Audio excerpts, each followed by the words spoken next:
There's currently a bird living in my pole barn.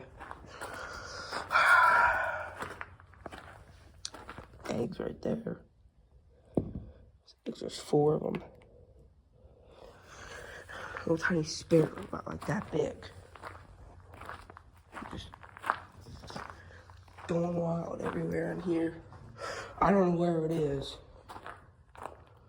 but yeah, I don't know what I should do with them. Like, should I just let them live here in my sandblaster till the eggs hatch?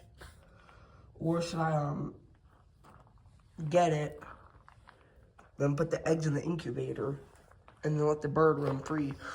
Or keep it as a pet or something like that. I don't know what to do with the bird. But it's not harming anything.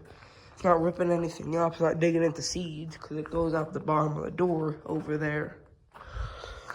So I don't know, what should I do? I don't know, what should I do? Tell me somehow. But yeah, there's birds in my sandblaster